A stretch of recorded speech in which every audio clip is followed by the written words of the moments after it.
Satpol PP Kabupaten Probolinggo sukses menggelar bimbingan teknis sinergitas Bea Kena Cukai Ilegal. BIMTEK tersebut digelar di Royal Hotel Senior, Kecamatan Perigen, Kabupaten Pasuruan, Selasa 12 Desember 2023, dengan 75 peserta dari berbagai UPD yang terkait dengan pemberantasan rokok ilegal. Bekal keilmuan ini diharapkan dapat direalisasikan di lapangan, terutama untuk terus menurunkan peredaran rokok ilegal setiap tahunnya. BIMTEK tersebut dibuka oleh Asisten Pemerintahan dan Kesra Kabupaten Probolinggo Santiono. Hadir dalam acara itu Biro Perekonomian Provinsi Jawa Timur Abdul Haris. Hadir pula Kasih Penindakan dan Penyidikan pada Kantor Pengawasan dan Pelayanan Bea dan Cukai Tipe Madya Pabean C Probolinggo Rusdianto. Santiono dan Rusdianto juga ditunjuk menjadi narasumber dalam acara tersebut. Sedangkan pesertanya adalah 24 Kasih Trantip dan unit Satpol PP serta satuan kerja perangkat daerah di luar Satpol PP yang terdiri dari Bapeda Litbang, BPPKAD, DKUPP, dan bagian perekonomian. Mereka ini terkait langsung dengan pencegahan peredaran rokok ilegal.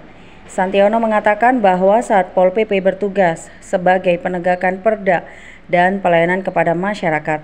Karena itu, Satpol PP harus melakukan pencegahan peredaran rokok ilegal tanpa cukai dengan cara humanis. Santiono menegaskan dengan adanya cukai rokok yang resmi, pemerintah daerah merasakan manfaat besar DBHCHT atau dana bagi hasil cukai hasil tembakau. Kemudian penyaluran bantuan sesuai prioritas dapat terjangkau dengan baik. Kendati demikian, Santiono berharap kepada Biro Perekonomian Jawa Timur supaya pemerintah dapat diberikan keleluasaan untuk mengatur DBHCHT. Salah satu pertimbangannya saat ini tingkat pendidikan masih rendah dan tingkat kemiskinan tinggi. Semua yang berkaitan dengan DBHCHT di mana ditentukan 10% untuk penegakan hukum, maka tugas Satpol PP adalah barisan garda terdepan untuk mengetahui sejauh mana masyarakat kita itu usaha rokoknya masih belum sesuai dengan ketentuan. Oleh karena itu tugasnya yang kedua adalah melakukan pembinaan, pengarahan sehingga nanti produk rokok tersebut sudah sesuai dengan ketentuan yang diharapkan oleh kita semua. Kenapa tugasnya ada penegakan hukum, ada pemberdayaan. Tak lain dana bagi hasil cukai tembakau ini sangat penting bagi kita semua untuk pembangunan di Kabupaten Probolinggo.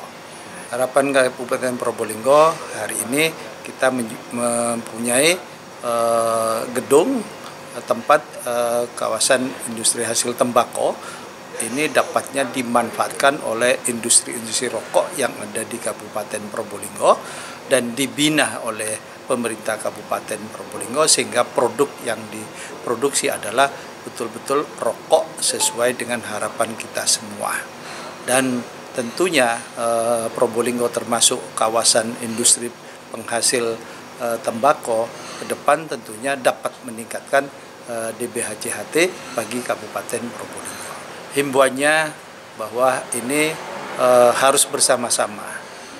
Pemerintah akan melakukan pengawasan, pembinaan, dan juga masyarakat juga dengan rasa ikhlas, kesadaran tinggi adalah ikut mengawasi peredaran rokok ilegal serta menganjurkan membeli rokok yang legal. Sementara itu, Rusdianto mengatakan bahwa keberadaan DBHCHT merupakan wujud kepedulian pemerintah pusat kepada pemerintah daerah.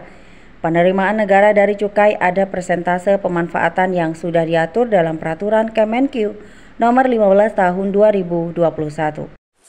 Keberadaan anggaran dana bagi hasil cukai hasil tembakau itu adalah wujud kepedulian pemerintah pusat kepada pemerintah daerah. Penerimaan negara dari cukai ada persentase yang dikembalikan lagi sebagai dana bagi hasil kepada pemerintah daerah. Pemanfaatannya itu dilakukan oleh pemerintah daerah bekerja sama dengan pihak bea dan cukai di masing-masing wilayah.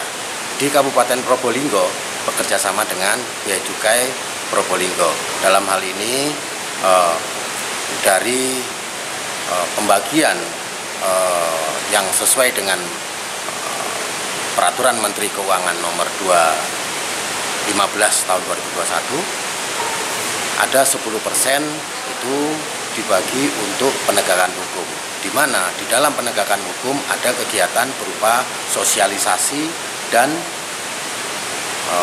operasi bersama. Nah, sosialisasi dan operasi bersama ini kita bersinergi dengan antara teman-teman dari Pemda, dalam hal ini Satpol PP, dan dari Bea Cukai itu sendiri. Mulai dari sosialisasi, sampai dengan pemberantasan, sampai dengan operasi bersama, itu sejauh ini dari pihak Pemda, dalam hal ini Satpol PP, itu mengedepankan kerjasama, mengedepankan sinergitas pelaksanaan operasi di lapangan dalam hal penegakan undang-undang tentang cukai.